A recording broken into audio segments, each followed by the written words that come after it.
आजकल जो सबसे बड़ी प्रॉब्लम है आपकी जनरेशन की, वो प्रॉब्लम क्या है कि ये जो जनरेशन है वो पैसिव होती चली जा रही है, बॉडी के लेवल पे भी और माइंड के लेवल पे भी। We need something to occupy our attention, मतलब हमको अपनी अटेंशन को कंट्रोल करके एक जगह पे टिकाना नहीं आता है। That is a big problem. Physically भी हम लेजी होते चले जा रहे हैं, मेंटली भी लेजी होते चले जा रहे हैं। तो डू समथिंग जिससे कि आप फिजिकली भी एक्टिव हो। एग्जैक्टली देखो, जब लेजी हो गए आप मैं बताता हूं आप क्या कहने वाले थे। आप ये कहने वाले थे कि मन में कुछ ना कुछ घूमता रहता है, राइट? घूमता रहता है, बोलते रहते हैं अपने आप को ही, कुछ मन में हम अपने आप को कुछ ना कुछ बोलते रहते हैं, जिसका आपस में कोई कनेक्शन नहीं होता है। मतलब अंदर ऑर्डर नहीं है, डिसऑर्डर है। कभी कुछ आ जाता है, कभी कुछ आ जाता है, कभी कुछ आ जाता है, और इन 5 बातें जो आई उनका आपस में कोई कनेक्शन ही नहीं है। ये नहीं है कि एक लाइन ऑफ थॉट है जिसके अंदर हमारा थॉट जा रहा है। कुछ भी आता रहता है रैंडम। अंदर एक रैंडमनेस है, एक ऑर्डर नहीं है, एक फ्लो नहीं है। ऐसा ही है ना? यही है ना प्रॉब्लम? हाँ। तो अब इसका मैं आपको सॉल्यूशन बता रहा हूं। वो क्या है? जो प्रॉब्लम की जड़ है वो क्या है कि हम पैसिव होते चले जा रहे हैं, फिजिकली भी और मेंटली भी। तो जैसे ही आप फिजिकली और मेंटली पैसिव हो जाओगे, आप लेजी हो जाओगे। एंड जब आप लेजी हो जाओगे तो माइंड ओवर एक्टिव हो जाएगा, माइंड ओवर थिंकिंग के मोड में चला जाएगा। मतलब माइंड तो हाइपर एक्टिव हो गया और फिर एक लूप बन जाएगा।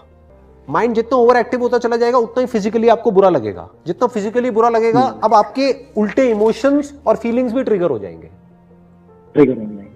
Now you will get into that loop which is called the loop of whatever you would like to call it as overthinking. उसी को और आगे एक्सटेंड कर दो तो anxiety related to future, depression related to the past, and uncertainty about the present कि अभी क्या हो रहा है। तो हम हर तरफ से फंस गए। तो मैं आपको इसका सॉल्यूशन बता रहा हूं कि सॉल्यूशन क्या है। फिजिकली एक्टिव हो जाओ। वो कैसे होना है वो आपकी चॉइस है, वो आपकी कॉल है। फिजिकली एक्टिव हो जाओ, मेंटली एक्टिव हो जाओ, not in the sense of over thinking. Mentally active का लोग गलत मतलब निकाल लेते हैं। वो कहते हैं यार मेंटली तो पहले से ही बहुत एक्टिव है, बहुत कुछ घूमता रहता है माइंड में। नहीं, वो चिंता है। मैं जिसकी बात कर रहा हूं वो चिंतन है। दोनों में बड़ा फर्क है। एक होता है चिंता कि हमको चिंता हो रही है कि कल क्या होगा, कल ऐसा क्यों हुआ, ये क्या हो रहा है, वो क्या हो रहा है, ये कैसे होगा, वो कैसे होगा। ये सब चिंता है, ये स्ट्रेस है। मैं जिसकी बात कर रहा हूं वो चिंतन है। चिंतन मतलब thinking, critical thinking, logical thinking, analytical thinking, and if required imaginary thinking. बहुत बार आपको चीजें इमेजिन करनी होती है। जैसे अगर आप कोई बिजनेस कर रहे हो या कुछ भी कर रहे हो तो वहां पे इमेजिनेशन का भी एक बहुत बड़ा रोल है, बट वो हमारे कंट्रोल में होना चाहिए। ऐसा नहीं कि कुछ भी इमेजिनेशन हमारी माइंड में आ रही है, कुछ भी सपने आ रहे हैं उल्टे सीधे और फिर हम उसी से डर रहे हैं, कुछ भी उल्टा पुल्टा घूम रहा है।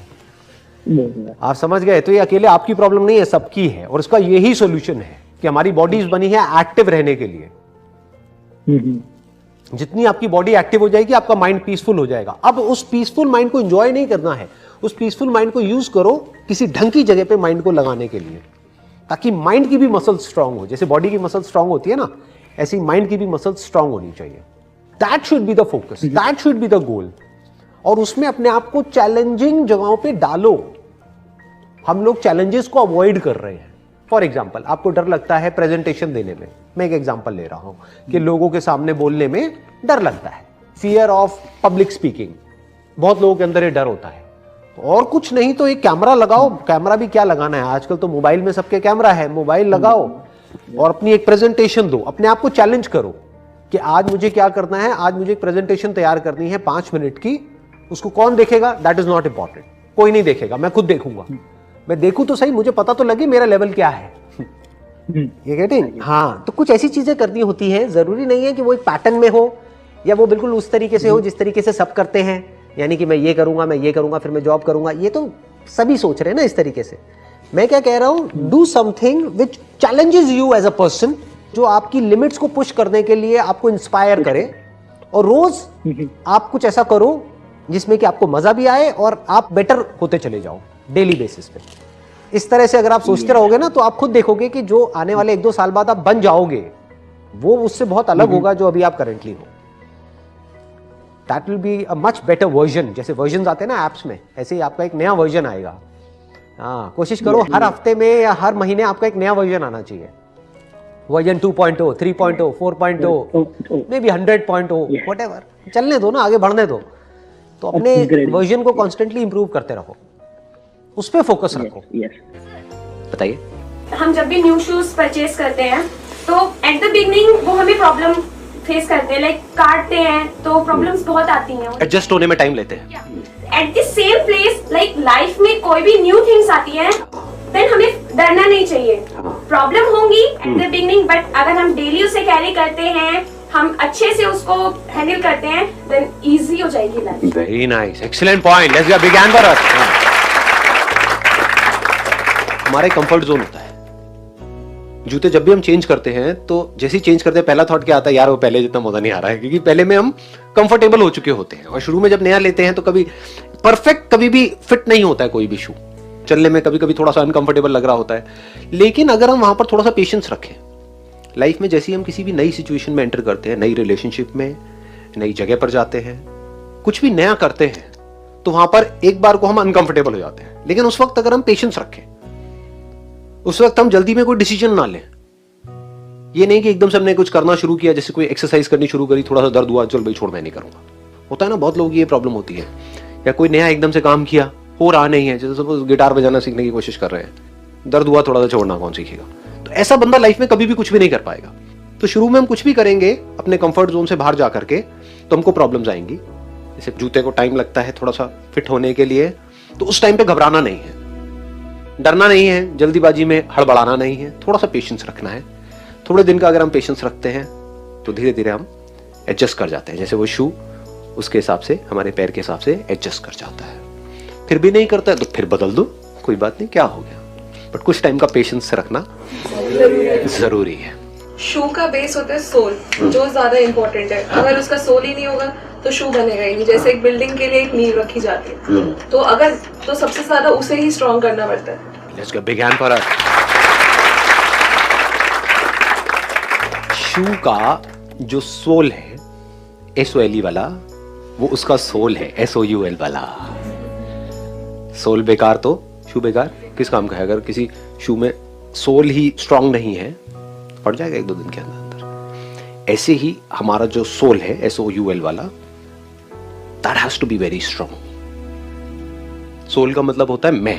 ये लोगों को पता नहीं है, वो कुछ और ही इमेजिन करते रहते हैं। सोल का मतलब समझते हैं आत्मा है, यहाँ से निकलेगी, हम मरेंगे, उड़ती हुई जाएगी, वो इस शेप की होगी, वो आके ऐसे ऊपर से देखेगी लोगों को, लोग रो रहे हैं। ये सब नहीं है।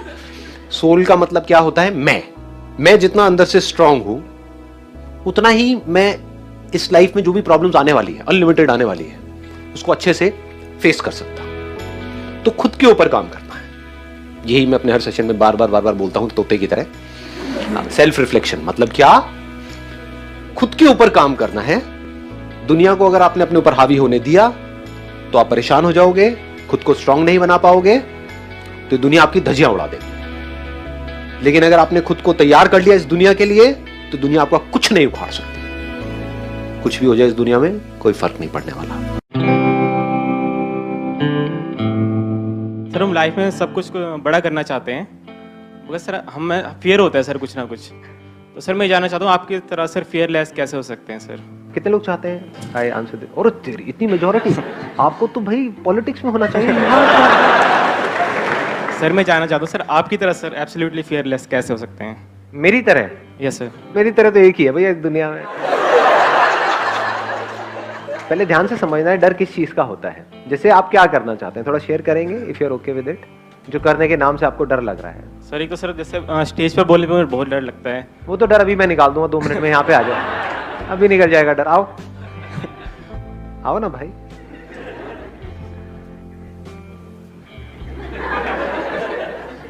Thank you sir. अब बताओ क्या डर है इसके अंदर, इन खचरों से क्यों डर रहे हो?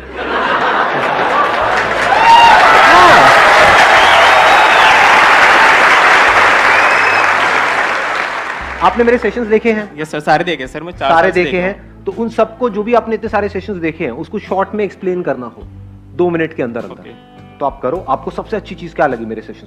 मुझे सबसे अच्छी बात आपकी ये लगी सर, आपने एक बार बोला था कि जो भी काम करो एटीट्यूड के साथ करो। आपने बोला था कि मेरा ये है, आप तुझे चाहिए तो ले, नहीं तो आगे जा, मुझे कोई फर्क नहीं पड़ता। हाँ सर ये चीज मुझे बहुत अच्छी लगी। इन सबको बोलो कि देखो मैं तुमको ये बात बता रहा हूँ, चाहिए तो लो, नहीं तो तेल लेने जाओ। इसकी डेप्थ को समझो। ये जो मैं वर्ड यूज करता हूँ ना, 7 वाले गए तेल लेने, इसको समझने की कोशिश करो। मतलब किस वे में बोल रहा हूँ कि इसका मतलब वो कुछ भी बोल रहे हैं, कुछ भी सोच रहे हैं, उससे हमें फर्क नहीं पड़ना चाहिए। हमें जो करना है वो हमें करना है।